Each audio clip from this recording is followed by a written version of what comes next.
रात के 11 बज रहे थे। शहर की भीड़भाड़ से दूर एक पुराना आश्रम जंगल के बीचों बीच खड़ा था। वहां साधु रमेशानंद तपस्या में लीन थे। लेकिन आज की रात कुछ अजीब थी। हवा में अजीब सी खामोशी थी, जैसे कोई अनदेखा रहस्य छिपा हो। आश्रम के पास बने तालाब के किनारे एक आदमी चुपचाप खड़ा था। उसकी आंखों में भय था और होंठ कांप रहे थे, लेकिन वह बोल नहीं पा रहा था। वह रमेशानंद की तरफ बढ़ा और उनके सामने घुटनों के बल बैठ गया। साधु ने धीरे से आंखें खोली और उस व्यक्ति को देखा। वह भयभीत था, पसीने से तर। साधु ने कोई सवाल नहीं किया, बस आंखों में गहरी नजर डाली। आदमी की सांसें तेज हो गईं। अचानक आश्रम में जल रही मशालें बुझ गईं। हवा एक झटके में ठंडी हो गई।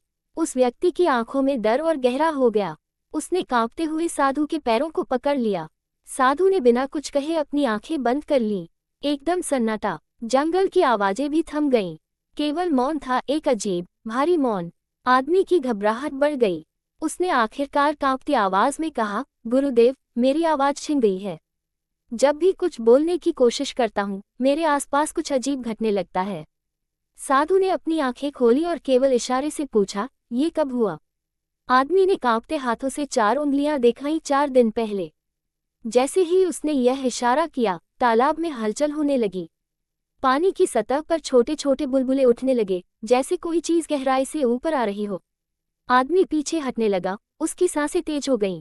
अचानक एक लंबी परछाई तालाब के किनारे दिखने लगी, मगर वहां कोई नहीं था। साधु ने आंखें बंद कर लीं और ध्यान में बैठ गए। आश्रम में लगी घंटियां अपने आप बजने लगी, लेकिन हवा में कोई हलचल नहीं थी। आदमी घबराकर भागने लगा, लेकिन जैसे ही उसने एक कदम आगे बढ़ाया, उसकी परछाई का आकार बदल गया। वह पहले से लंबी और डरावनी हो गई थी। साधु ने हाथ उठाया और उसे रोक दिया। बिना कोई शब्द बोले उन्होंने आदमी के सिर पर हाथ रखा। अचानक सब कुछ शांत हो गया। तालाब का पानी एकदम स्थिर हो गया। घंटियां बजनी बंद हो गईं। हवा फिर से ठहर गई। लेकिन तभी दूर जंगल में किसी के चलने की आहट सुनाई दी। आदमी कांप उठा। उसने साधु को देखा, जिन्होंने पहली बार हल्की मुस्कान दी और धीरे से कहा, अब मौन तोड़ो।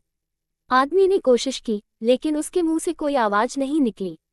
तभी तालाब के पानी से एक काला धुआं निकलने लगा और आसमान में घुलने लगा। साधु ने आंखें खोली और कहा, तुमने जो मौन धारण किया था, वह शाप नहीं था, ये शक्ति थी। आदमी ने चौंक कर देखा। साधु बोले, जब तुम बोलना बंद कर देते हो, तब प्रकृति तुम्हारी बात सुनने लगती है। तुमने जिस भी चीज के बारे में सोचा, वह सच होने लगी।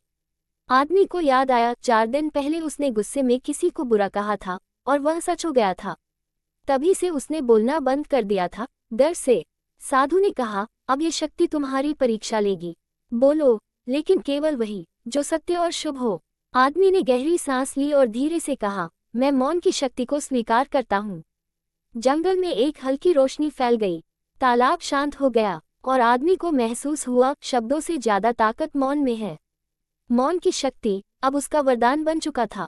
अगर आपको यह वीडियो अच्छी लगी हो तो वीडियो को लाइक और चैनल को सब्सक्राइब जरूर करें।